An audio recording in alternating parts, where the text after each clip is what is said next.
Nothing in this podcast is intended as investment advice, and the people in this podcast may hold positions in the stocks they talk about. Do not buy any investment based solely on a tip or recommendation. Please do your own research.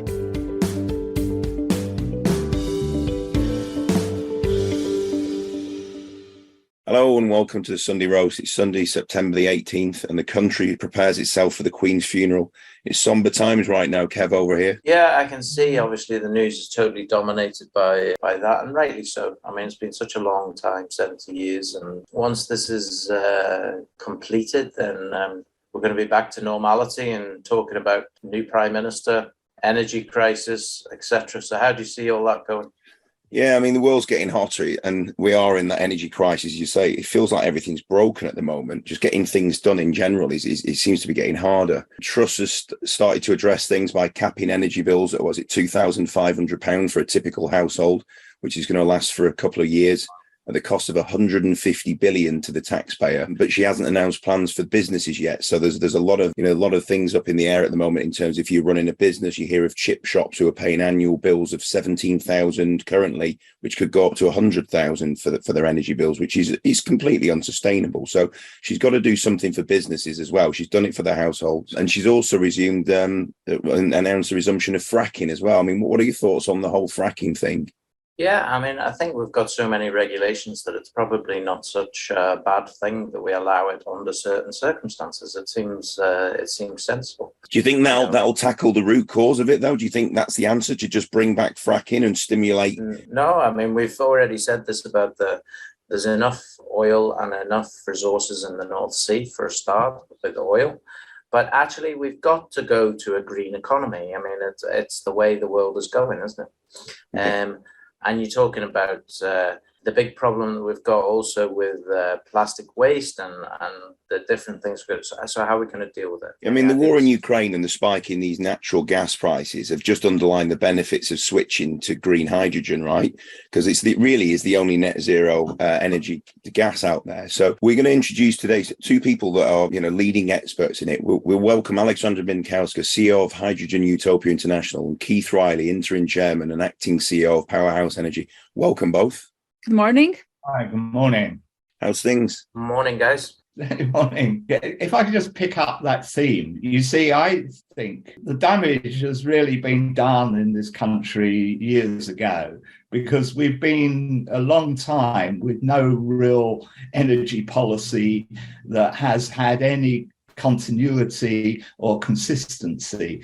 And I think one of the first things Liz Truss has got to do is to put that in place. But you see, we've been very dependent, or we've become dependent on gas. We have not created storage. We have not pursued our nuclear energy program. We've really been living day by day, in actual fact, in energy terms. So the key to it is we need to put diversity into the system, I think. So as we move forward, I think you're absolutely right. We've got to move to more renewables or renewable sources for our energy, but we've also got to make it more diverse, and we've got to make it more robust than it has been.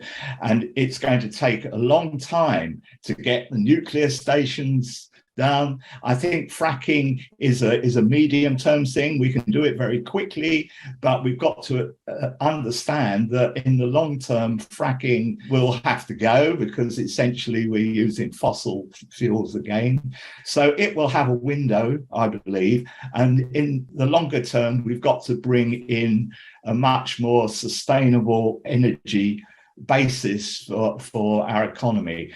And it's the way things looking, that's looking like hydrogen is going to be ultimately the answer. Kevin, you said green energy. I would like to correct it, because I think we should stop using the colors. I mean, I think colors is one of the biggest mistakes in the discourse, in the conversation, because we have now white, green, gray, blue, and so on. It becomes, the rainbow becomes bigger by every day. So I think that we should just say clean, and something that will take us from fossil fuels to, yes, indeed, entirely green. But we need a transition transitioning technology, which I believe we both represent. See, one of the problems, I think, with use the word green hydrogen, one of the problems is that what that does is create a pigeonhole because it has a very strict definition. And that means you've got to start building either solar farms or wind turbines. And at the moment, you know, onshore wind is not really allowed. You can't get planning permission for it. So we have to go offshore, and we've got to build these offshore wind stations and wind farms when we've got an energy crisis anyway. And we need to create this shift into a more clean and more sustainable, as I call it, sustainable sort of energy supply. We've got to do it gradually. We can't just do it overnight, but we've got to start now. So if we want to have green energy created by electrolysis and renewable offshore wind or something, it's going to take us some time to get that developed. And ultimately, yes, we do want a green energy, but what we really need is a low carbon hydrogen. Again, it gives us the diversity. It moves us forward in terms of lowering our carbon intensity in terms of what we do. And that's what I think where the direction of travel's got to be. So it's not holding up, progress just for the perfect situation. We mustn't allow perfection to become the enemy of the good.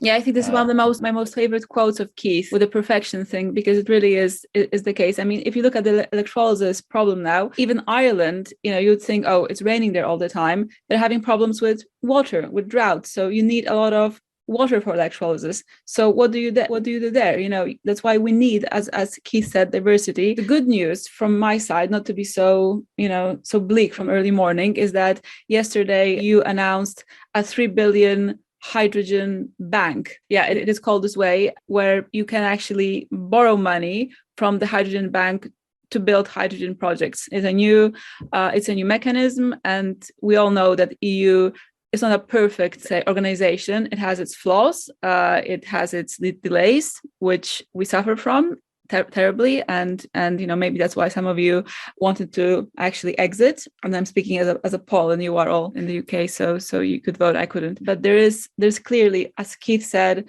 this hydrogen push, this hydrogen need, this desire to move forward to the hydrogen economy, no matter what color it really is.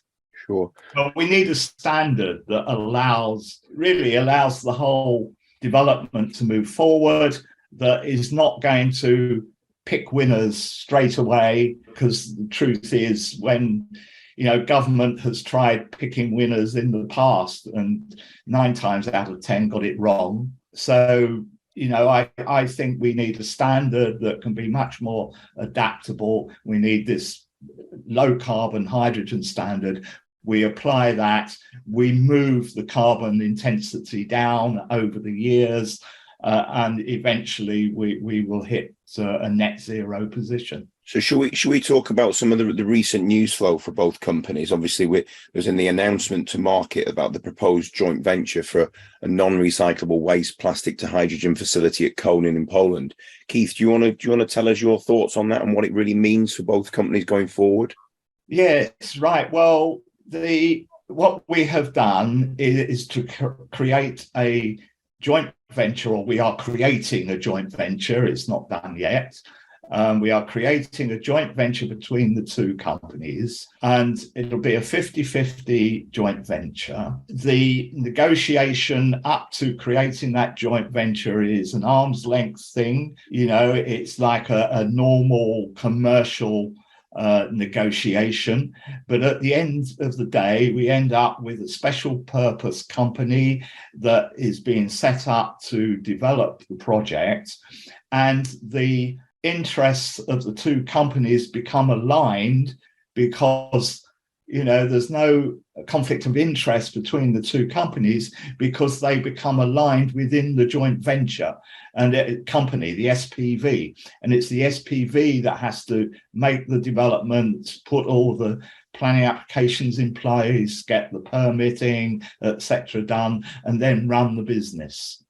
So, you hear things, well, what's the relationship between the two companies? The answer is up to the point of the special purpose, the company or vehicle coming together, it's an arm's length relationship. And then all the ambitions and the objectives and everything are common.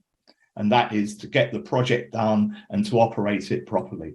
Absolutely. So I agree. There are different ways. We are doing things in a bit different ways, but I do agree the companies are aligned. And I believe we can say we are very, very friendly, and especially having Keith on both boards. Yeah. So just to be clear, the business plan for Powerhouse Energy was to give people the right to use the DMG and receive a £500,000 per annum fee ongoing. So this is now no longer the business plan. Is that correct? Well, it could be a business plan in the future. Okay. I'm not saying it's no longer the business plan, but you have to do something first. And the first thing we have to do is to build a commercial plant and get that operating. And certainly Powerhouse's initial focus on that is at Protos with Peel. And that's what we're entirely focused on doing. And, what I've encouraged to happen again is to move into joint venture with Peel on that particular project, because up until now, it has been Peel's project. Powerhouse has been the technology provider, but we haven't had a seat at the table of the project.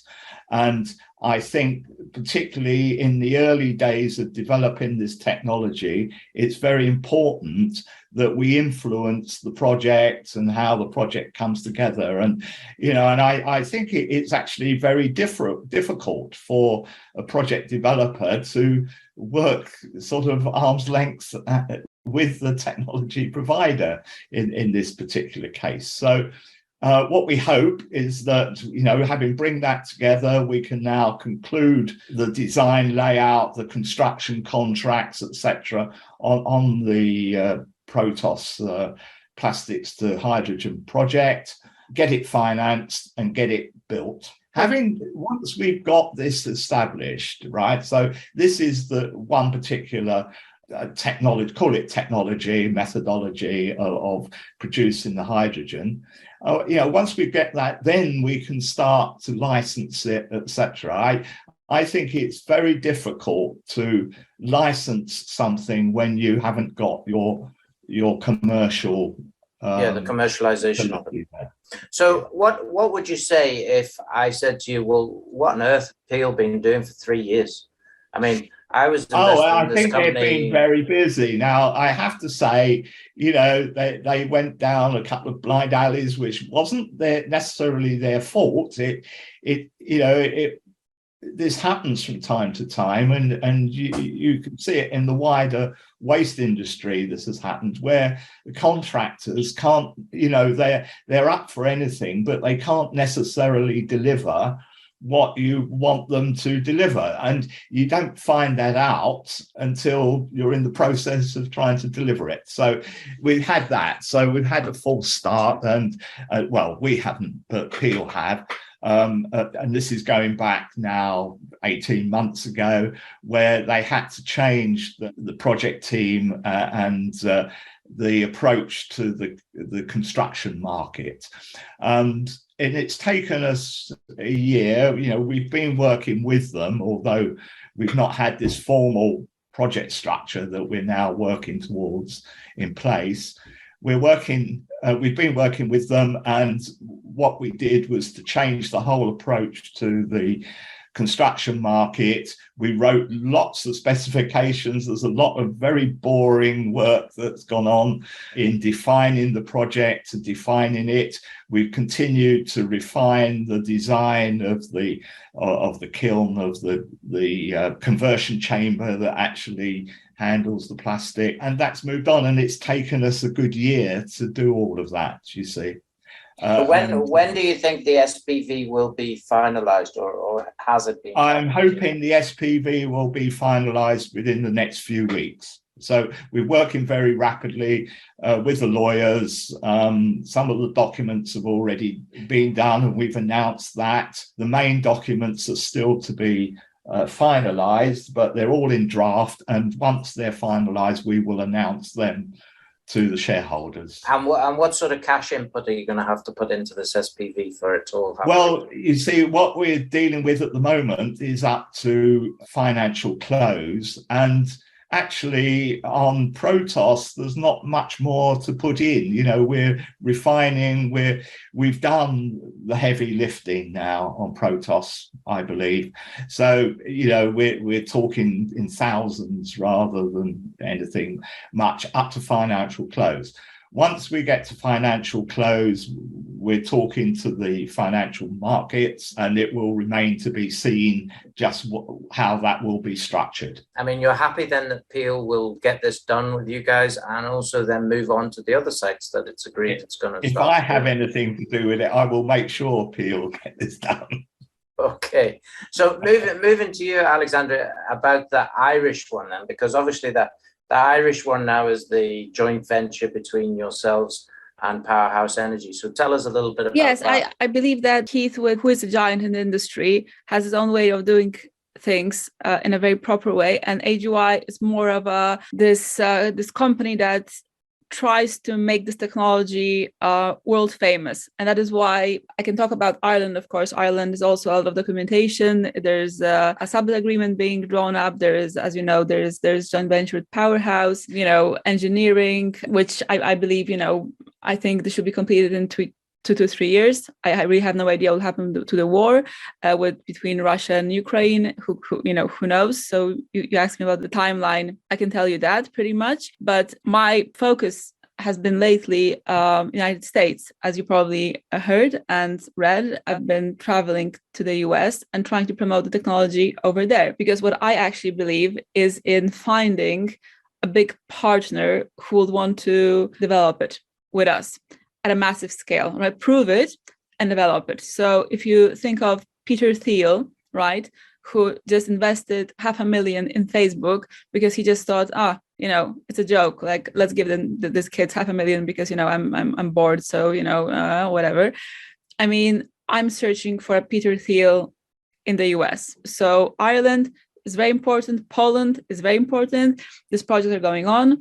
Poland is going through its EIA process, which Keith is helping with enormously. We also have another engineer who's helping with that. So all this, as Keith said, boring but very important paperwork is going ahead with the regulators, you know. Aleksandra is probably explaining that EIA is environmental impact assessment. I'm sorry. Yes. I think. Yeah. So all these things, you see, investors don't see that, but we are actually, there's plenty of back office work with questions from many people, like, you know, Polish waters, you know, people who take care of snails, people take care of wolves and all this, you know, and they all need answers before we can even, you know, chop a tree down. That's it. And sometimes EIA take 2 years. It's not our case, but I'm just saying that this is what it is. So my focus now, as somebody who wants to promote, and I'm just saying it very openly, promote both technologies, both HUI and both PHE technology. I'm trying to find a big brother in the US to make this, I'm not scared to use this word, massive. It's a very modern word and I don't like it, but it's to promote it, to make it large scaled, you know. So yeah, for that we of course need the first unit, but at the same time, the more traction it gets, the more interest it gets, you know, we're going to like increase our shareholder base, which I think is very important for people to know what we are doing, because essentially it's very cool to have an iPhone and a car and, you know, and all this fun. But I believe that we need this technology desperately for plastic eradication. Desperately. What's happening, Aleksandra, with the grant system for Konin? Is this going to be applicable still, or very good question? So I can be very open about this. Poland and EU are not great friends currently. I am hoping, Donald Tusk, who used to be the leader of the EU, president of the EU, now he is leading the opposition to get that, get bad guys out and strengthen our relationship with the EU, and then hopefully the money will start flowing in into Poland.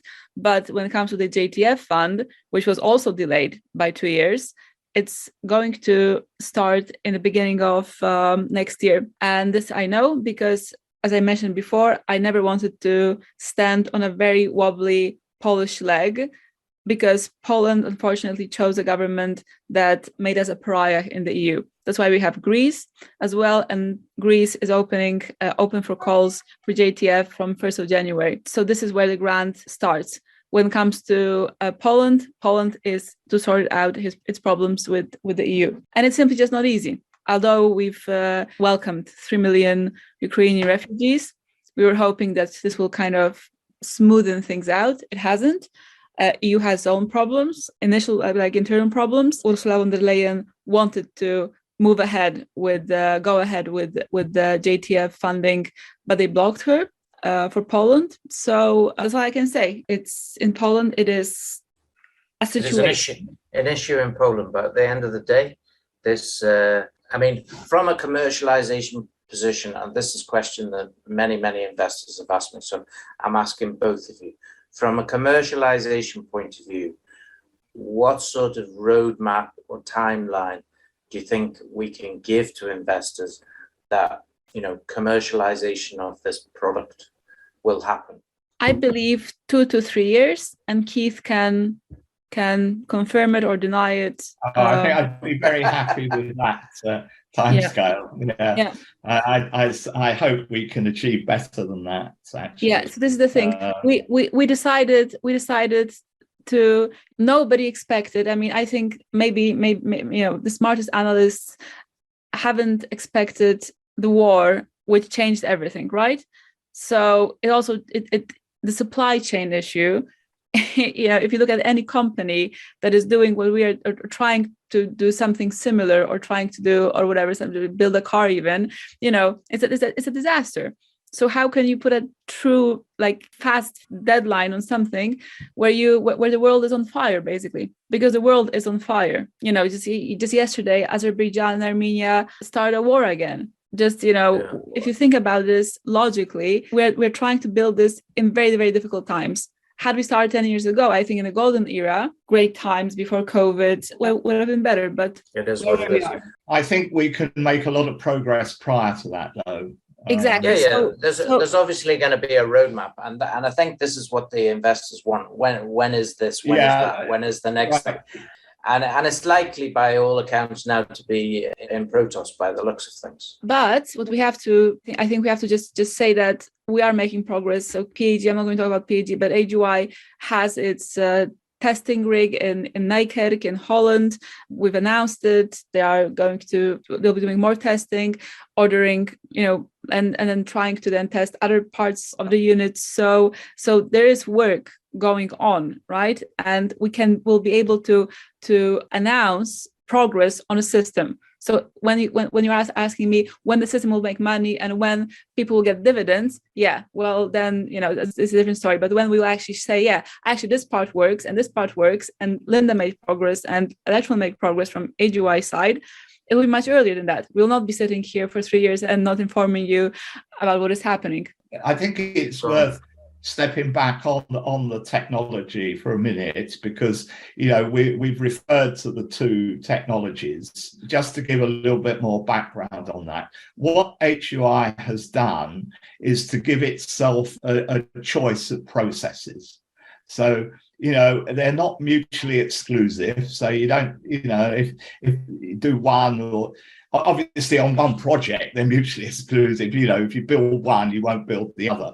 But they can be used for different situations, they treat the plastic in a slightly different way. And what HUI really has done is to give two strings to its bow. I mean, so that's the powerhouse technology has been widely publicized, is very well known.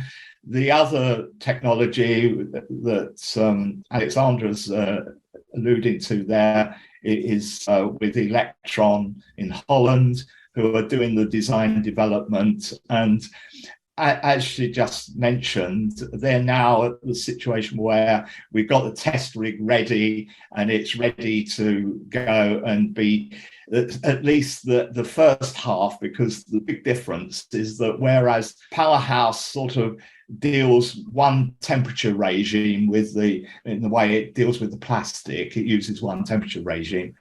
In the case of the Elektron system, it has the low temperature stage, and then it steps up the gas temperature to crack out the tiles at a higher temperature. And where we're at now is that the overall design has been practically completed. There's issues to still address and minor, technical points to address, but we're at the stage where we can now test the low temperature end, and that will, I think, inform us very much on what, if anything more, needs to be done to the overall design. And we're just waiting for that test work to go ahead. So that's on the Elektron. Of course, on Powerhouse, we're through most of that now, and test work has been done. Powerhouse is still working. We continue to work with Manchester University in using computer methods to refine the design, and it's all to do with the heat transfer, and it's quite complicated mechanisms. And Aleksandra said, there's a lot of backroom stuff that goes on that people are just not aware of. So, there's the continual refinement of the technology. There's all the permitting. The permitting in itself is a major exercise, as well as planning. People are aware of planning, but you get planning, but you're only sort of one step down that path. So there's a lot of back room. And if Powerhouse made a mistake in the past, I think, it was not communicating that. So, I think it was probably seen by the company to be a little bit boring. It's tedious. It is tedious. You can never control the timing of things because you're dependent on a third party, a regulator, etc., and you can't control the regulator. And I think the mistake that perhaps Powerhouse made, which is something that I'm absolutely intent to redress, is not making people aware of just how much backroom detail there actually is in these things. On Protos, we're through the bulk of that. On Ireland, we've still got it to come, and we're in the middle of it in Poland. Exactly. So just to give you an example, right? In Poland, I am not allowed to speak to the regulator, right? I mean, I'm not allowed. There has to be a intermediary, which is SWECO, and there's no email, there's no phone number. I cannot talk to anybody. I'm just like it's illegal, right? In Ireland, on the other hand, I can actually talk to them. There's a phone number. I have a phone number. Yeah, because Ireland's very much like the UK. We have very similar systems. So we could actually say, where are we going wrong? What would we like to change? In Poland, it's like 30 days paper. They send me a letter, or not me, but SWECO. Then they have 30 days to respond. I mean, it truly is, as Keith said, tedious. Whilst in Ireland, we go for lunch and we say, look, this is, let's try to figure out how. What do you need? What do you demand from us? What can we give? And it's a bit easier. It's less bureaucratic. A bit like the Monty Python cheese shop sketch, where have you got any cheddar? No, we haven't got any cheddar. You got any gorgonzola? No, we haven't got any. So you get this sort of question answer, but you never get what the opinion is. Yeah, they won't tell you what they've got. I mean, I suppose a lot of those decisions will be made over an Irish stew and a Guinness over there, right? Yeah, well, exactly. I only want to just underline one thing, which to me is very important, is that Keith mentioned Elektron, but it's not just Electron, it's also Linde. And there's a gentleman from Linde working with Electron, which to me is a great advantage and a great privilege that Linde decided to step in and work on the chemical conversion chamber together alongside with Electron. And Keith was also, Keith is a big part of this process as well. So it's like a mutual cooperation of, I believe, a giant company. I think they lost a lot of their billions because everybody's losing. So now I think they're 130 billion company. There's Electron, a boutique company that does GE, Boeing, and Shell, and so on. And there's Keith, who coordinates it all. And I think it's just like great minds meeting together and trying to make this work. And this is where I think in HUI it is very important, and I'm very proud of. So to come back to the roadmap, we have got a roadmap. The reason why we don't give hard dates is that hard dates have been given in the past. People have underestimated how much backroom work there is. And as I mentioned a minute ago, when you're dealing with third parties and particularly regulation, we actually do not have control over the timing, and so we don't control it. We use our best to try to get it done as quickly as possible. But certainly, I think within that time frame we just mentioned, we should be there. And I'm hoping on Protos we can move that forward even faster. So, I'd like to see us in construction on Protos next year. And I think Ireland won't be very far behind, if behind at all. Because I think there's every chance on Ireland we can fast track it because, we've been there before. We know a lot more of the wrinkles now. Tell us a little bit about what happened in America then. Did you find our Prince Charming? No, a Prince Charming. No, I have not, but I have spoken to 4 huge, I would say, investment banks or hedge funds, or, they all have different names. And they all confirm that they are building up structures, hiring people for ESG products.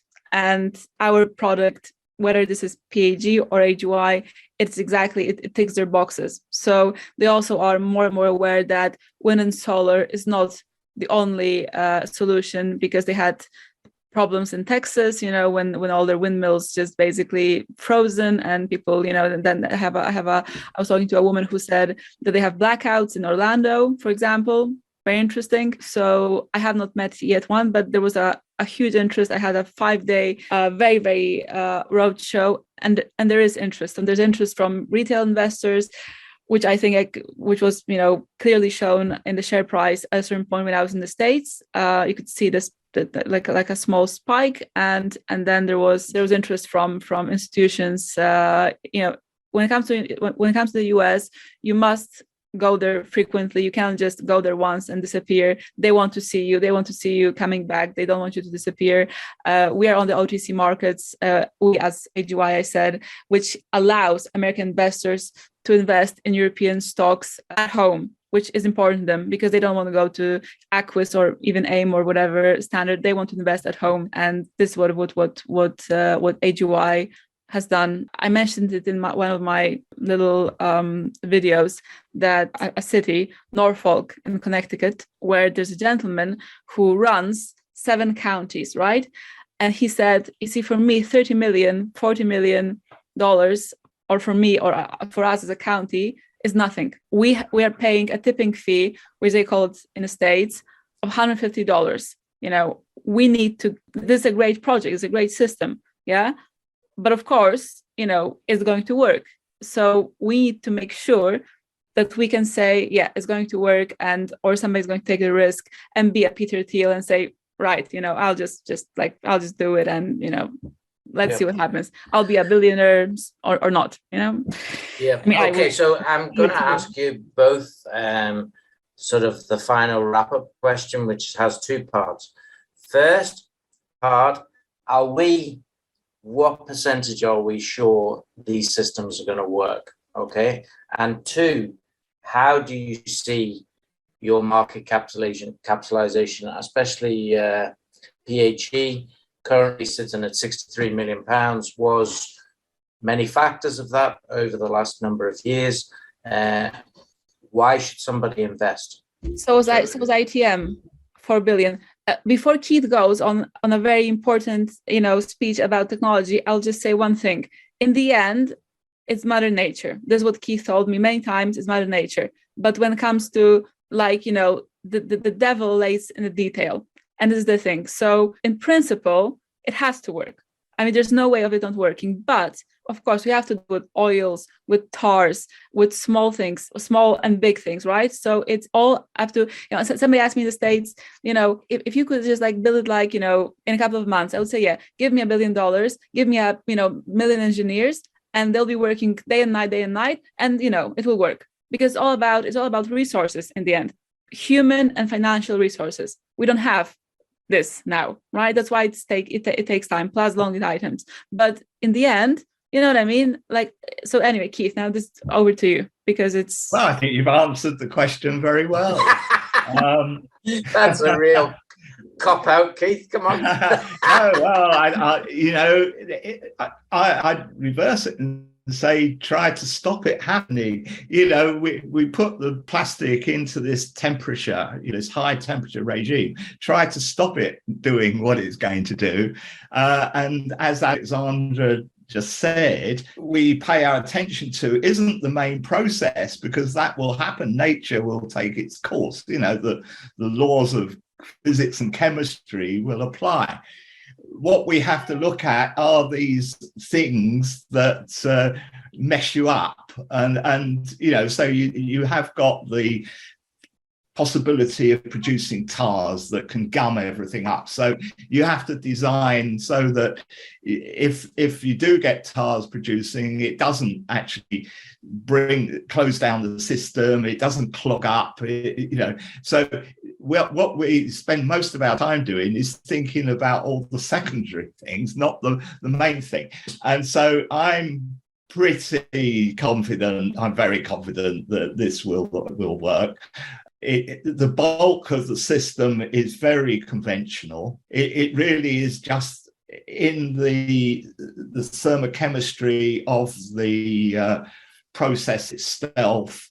And once we've got the gas given off, it's all very conventional stuff. And consequently, that's where we've put all our attention in both technologies.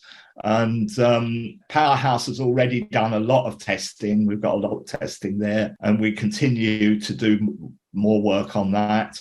And as I described earlier, on the electron reactor kiln, whatever you call it, the chemical conversion chamber, again, we're in the same place. We're doing the testing, so we don't go into it blindly.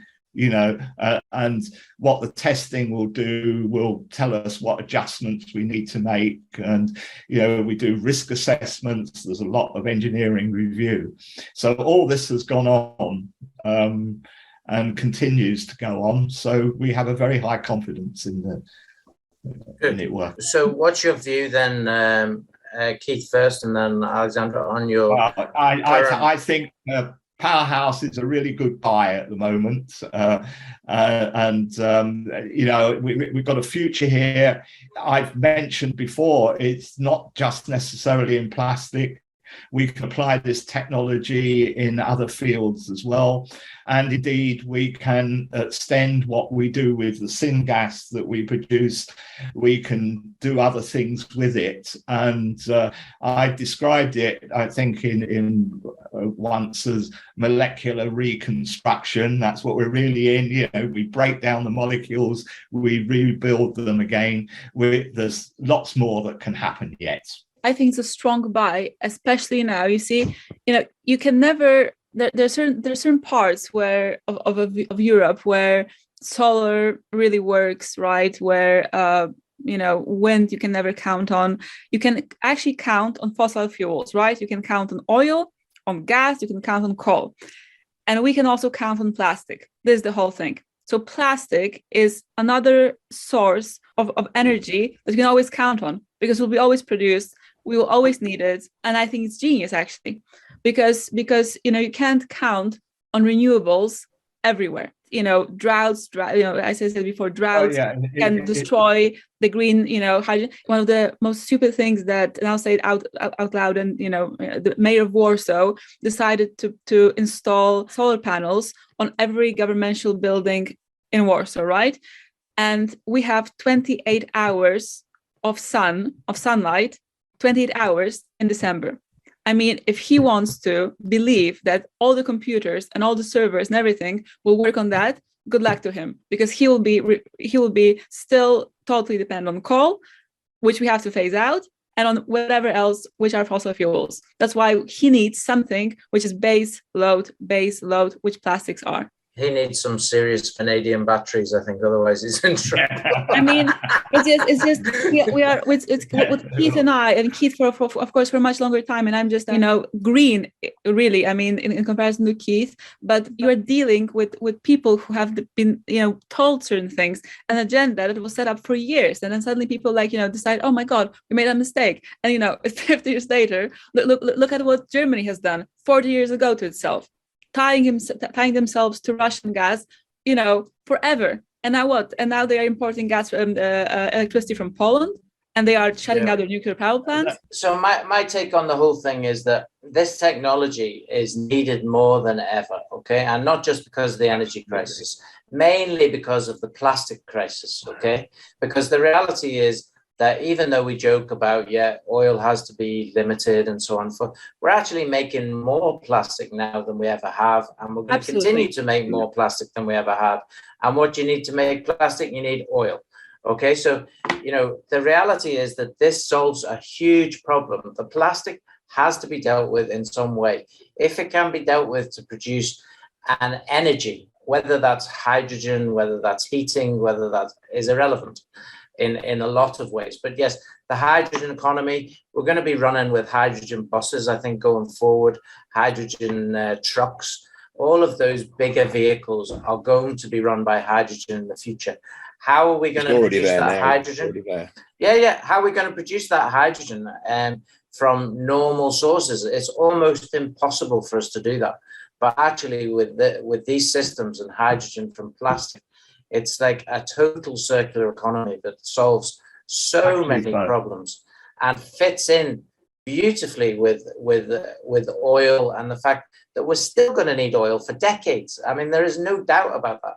But we have to start to replace the whole situation. I drive, I'm in Egypt, and I drive past plastic deserts, if you like, because the desert is just full of plastic, because basically bags and all the rest. And it's a much bigger problem than that, obviously. But, I genuinely hope, and not just for financial reasons, but I genuinely hope that both of you as companies really do get the solutions, because it will help immensely. And that maybe is a bigger picture even than making the money. But obviously, you're both going to be billion-pound companies if this works and gets spread out. That's a given. If you invest now, you're investing on a hope that this is going to happen. Well, if I can say, I don't want to say how old Keith is, but I mean, for a man who who really could actually sit back and really do nothing and enjoy his time with grandkids. He's writing emails to me in the middle of the night, and I'm writing back to him in the middle of the night, because we both really want to make this work. So the only thing I can ask for is for investors to be patient, because we are going through very difficult times. As investors, and I will say it out loud, nobody criticizes your enthusiasm and effort, Aleksandra. In fact, it's always a major positive on all the boards of how enthusiastic and driven you are in terms of wanting to make this work. So if anyone's going to make this work, obviously we need the technical people as well. It's going to be you. And I see now Keith has also got the bit between his teeth, and he's going to make it want to work, because it's going to change. It's going to change our environment and for the good. And that's got to be a great thing. We need experience of people like Keith, and we need truly madness, insanity of people like me. And that's it to make this work. And I just said it. There you are. Perfect combination. I said it. So what more could you ask for? Exactly. Well, on that Okay. note, I think we'll wrap it up. Aleksandra Binkowska and Keith Riley, thanks very much for your time. Thank you very much for everything. Thank you. Everybody. Thanks, guys.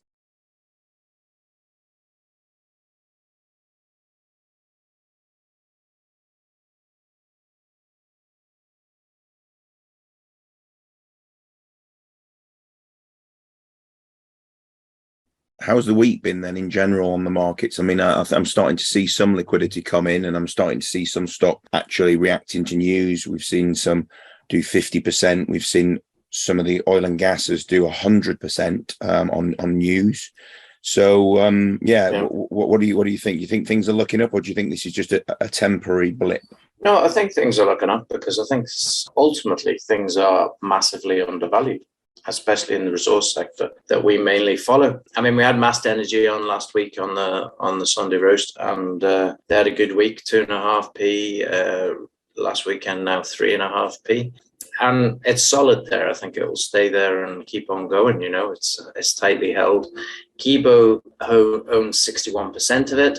So effectively, Kibu's a free hit at the minute because the market cap of Kibu is pretty much taken care of by the Mast resource of 61%, like being under 5 million or just about 5 million. So Kibu's got to be a shot in the dark. I mean, with all the different things, they've got the Cube energy project in South Africa, the waste to plastic energy project in South Africa. I mean, there's a lot going on there, and they've still got their mines. And I mean, when you think about it, that's coal, isn't it? What did Contango do this week? They started to say, well, let's start producing that thermal coal again, because it's getting $450 a ton. So you just never know with Kibu, that could be resurrected, and who knows? I mean, again, I'm just postulating, but I mean, whether you like it or not, thermal coal's here to stay, and it's not going anywhere. The demand is there for it for coal-fueled power stations. That's a fact, and you know, there's no way India can suddenly just turn on an alternative energy source, is there, and move away from coal power stations. So yeah, it's needed.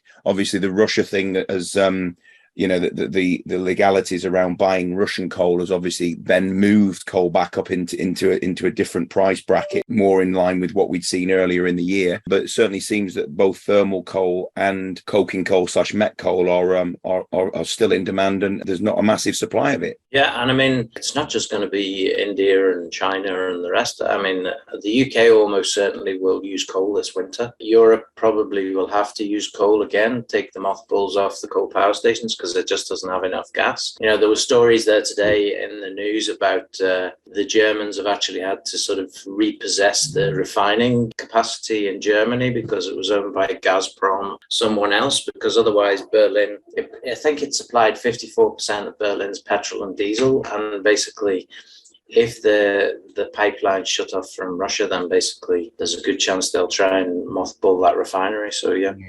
There's been some other what I would call inexplicable rises this week, stuff that you look at and think, what on earth has this moved on? You know, why has there suddenly been a surge in the volume of number of trades and volume, and obviously that then in turn creates a spike in the share price. One of those was Carroll Minerals. I just don't know what to make of that. It moved from like 2.2 or 2.3 pence up to the 5p range, and then it's dropped back now. I think it's around the kind of 3.2 mark.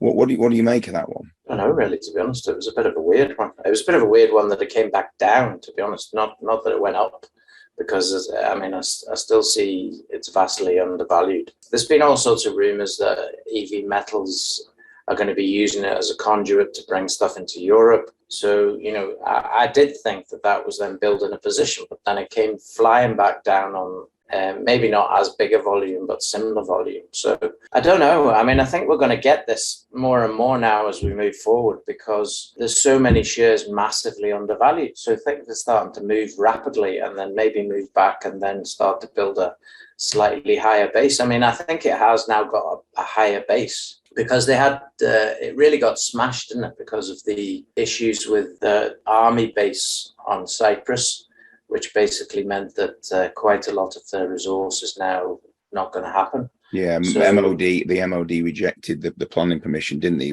for the Kalavassos site? So yeah, obviously that had a big knock-on impact. but it does feel like I just think they need to update the market with a vision of what's actually happening now. Yeah, they mentioned the EV Metals connection, and which seems to be quite it's a very large outfit in Australia, but they really need some vision of what's the roadmap. There's just too much uncertainty around that stock, sadly, at the moment. Yeah, and we were with them all the way, as all of our listeners know. So it's been a bit frustrating for us since May and all the changeover, and it's been basically just quiet. They haven't been willing to speak. So it's another one that had a spike in volume was Cloudbreak Discovery, which again dropped to pretty much all-time lows. 3p IPO, sat around the 1.5p for many months after it had listed, and then it went up on a run up to the 12.5, 13p mark in the sort of first half of this year. And then it ended up back down at the 1.34, 1.35 range, which seemed to be the bottom. And then there was a sudden increase in volume this week where we saw it move towards the 1.9 range. So I think it's settled around the 1.78, 1.8 mark now. But again, that one looks very much poised to go again, because they're setting up, they sort of moved or transitioned across to energy, meaning the oil and gas type project generators as well, which they'd always intended to do. But we had a good chat with Kyla Hardy, the CEO, this morning, and there should be a podcast going out shortly with an update from him. But it all looks very good, that one, doesn't it? Yeah, I mean, I wrote in my own notes there, it's about to wake up again, and look what happened the last time. The last time it woke up here, it did 600%, 700%. So, watch out. But I mean, basically, the deal is that the assets that they're now getting are going to produce more than enough to cover all of their fixed costs and some. And, Kyla's had expertise and sold a project like this in the past in regenerating the oil and the gas down in Texas. So I really think this is a game changer, to be honest with you. This is going to be a real revenue producer, and quick revenue producer, because it's going to turn around in a matter of months. On top of all of the 16 to 18 projects they've got in all these other assets, which are all going to be on the ability to find the stuff. It's found, whether it's financially viable, then only needs one of these projects and it's going to go off. And again, I'm sure we're going to have them on again, I think, shortly. Rory is always a good listen, because he's very knowledgeable, as well as Kyla. And the other one, which, if you listen back to our Sunday roasts, we did bounce back ability a while back. One of the ones we chose on that bounce back ability thing, which was 7 stocks, was Oriole Resources. And finally, the penny started to drop, I think, when this last RNS came out in Bibemi, Cameroon. They've got a whole gold district going on there. And now, massive gold grades in small areas, but 4.8 grams of gold over a fairly decent distance. But basically, they've found a gold system now. So the issue is, this is 100% owned by themselves. They've still got what they have in Senegal, the Senegal stuff that's with I Am Gold, which I think has got to be worth the market cap on its own. Those guys have spent $4 or $5 million already, and maybe more. So, yeah, I think it's only just begun, really. I mean, when you think that this was at a high of 1.5, 1.6, 1.7 a year and a half ago, just on the hope that Senegal was going to be good, and also on the hope that they might find something in Cameroon. Now they have found something, and it's like 6 times lower. So how do you work that one out? Yeah. It doesn't make any sense. So again, that's why I'm saying to you, I really think some of these are so practically undervalued that it's just crazy. So we'll go on to the flop, not the flop, but the one that didn't do what I thought it was going to do was Great Southern Copper, which was obviously referenced last week. We interviewed the CEO, Sam Garrett, on Monday morning, and it obviously went out just after the RNS had come out, which referenced the progress to date. I think there's a lot of holders who anticipated that there may be some assay results there, but obviously, unfortunately, that they haven't been forthcoming with that yet. Obviously, the results aren't there to be put out to market. So it did reach something like 4.3, 4.4 or something like around that range. And then it's dropped back now to the 3p mark. So I think there's just a bit more patience needed with that one going forward. But obviously, we look forward to the results as and when they come out, because that really, in Chile, that could be a very, very big play. And when you're looking at the size of that district is massive, isn't it? 15 square kilometers, and the whole thing is a mine, basically, is what they're looking at. Maybe not exactly like that, but in Chile they make huge big pits, and boom, the grades maybe not as high, but the amount of tonnage that they've got is absolutely huge. Yeah. So I think that one's a waiting game, but hopefully we won't have to wait too long. Same with Star Resources, really. Star Resources popped up a bit this last week again, on the knowledge that assays are coming. I don't know when they're coming, but because there's been all sorts of delays all around the world with assays, so don't hold your breath in terms of sort of when. But, you know, the potential in this one is just immense. I use Greatland Gold as a good example, which we'll go on and talk about in a minute, but I really see the potential in Star Resources similar to Greatland Gold, and maybe even bigger, because it's got the gold, it's got copper, it's got rare earth minerals, and all in massive quantities. I don't think people actually quite understand the size of the prospects involved here. And everybody's discounting it because it's Kazakhstan. But if you read the news this week, you know, the Chinese have gone there this week. First time he's left China in a few years, I think, the president of China, and openly said, I will support this country, you know, in whatever it takes. So the risk, I think, that Russia is going to do something in Kazakhstan is zero. It's not going to happen. You know, they're a friendly state in terms of that. And China is going to protect its assets. So moving on to Greatland Gold.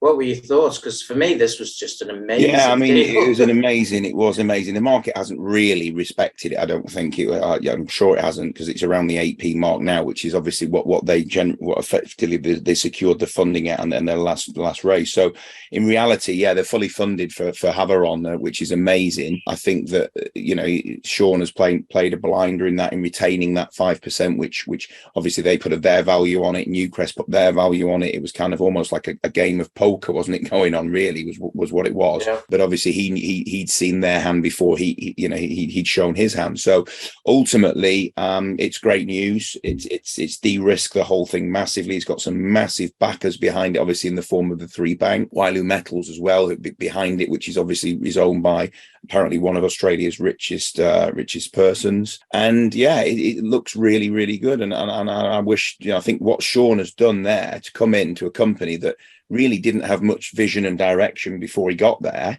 to actually take these projects through to commercialization, I think he's played an absolute blinder. Yeah, no, it's for me, it was the royal flush. I don't understand why the share price hasn't reacted in the same way. I mean, can't really say that it's churn of the stock because of the big placing. I mean, maybe it is, but absolutely bizarre that you've now got all the funding required, every single penny that you require to take this to a mine and deliver it to first revenues and beyond. And now all of a sudden it's worth less than it was before. That doesn't make any sense. Again, a lot of these things are not really making a lot of sense. So the last one I want to talk about anyway was Contango. We had an interview with Carl there on Thursday, I think it was, when on Friday. And yeah, I mean, basically they've just doubled their potential revenue by now being able to sell the thermal coal. They didn't go looking for it, came looking for them. People were approaching them about, can you sell the thermal coal? And basically they were just stockpiling the thermal coal because they weren't doing anything with it, because they were just using the coking coal, which was 40% of the thing. So it's looking like 20 million free cash flow, 20 million profit, if you like, at least come January, February next year. And current market cap's just over that. So, you know, how do you work that out? You've got to look at a PE of, you know, anything from 5 to 7 at least in terms of that. So you've got to be looking that this could multiply several times over in the next few months. And when everybody actually gets to the point where they realize this is going to happen. And this is only the beginning as well, because the coking coal is going for 10,000 tons. Well, actually their target is more like 100,000 tons, 200,000 tons. Yeah. Which is just going to multiply. I was speaking with one of the board directors earlier today, or earlier on Friday, I should say. And yeah, he was saying we're definitely aiming for a several £100 million company in terms of its value. And there's no reason why they shouldn't get there based on what is going to happen in the future. Yeah. I mean, they've got 1 billion tons of coal. That's quite a lot. Yeah, it's a massive project, isn't it, Lubu? I mean, it's amazing how many false starts this company's had in terms of share price movement, drops back at 10p, 8p, 6p. So, you know what I mean? It just swings around. Yeah. And one day when it goes off, we'll see the Ben style re-rate or a MC mining, MCM, that they'll do something like that. And people will be going, why did I not load up when this was single digits? That's the way I look at it. But the one I will move on to is that I've talked about last few weeks, is the Prospects Energy, which has had a really good couple of weeks. It's run all the way from 4p to 8p. A lot of people have sent messages saying it's our first bag of the year, which is unbelievable considering we are in September now. You know, that shows you how woeful the market has been when people are saying that they're only getting the first bagger in September. So well done. It's great. It's still around the 8.5p mark. I still think it's got legs up to move into the double digits. The broker note has something in the region of about 18 pence target on there, whether you take that with a pinch of salt or not, but still that they've looked at the assets. And I think that as they move towards first gas in half one or end of Q2 2023, I think it should move up on anticipation of that. So still one that I really like is Prospects, and I think it's still very cheap when you look at the money that will be coming into the company. Yeah, I think you were saying to me that they were going to have £1 million a month free cash flow once it begins, and that's only the start of it, really. I think is if I remember right. On that note, this podcast was brought to you by Roast PR Limited. If you would like to appear on a future episode of the Sunday Roast, please email admin@thesundayroast.net. Yeah, God bless.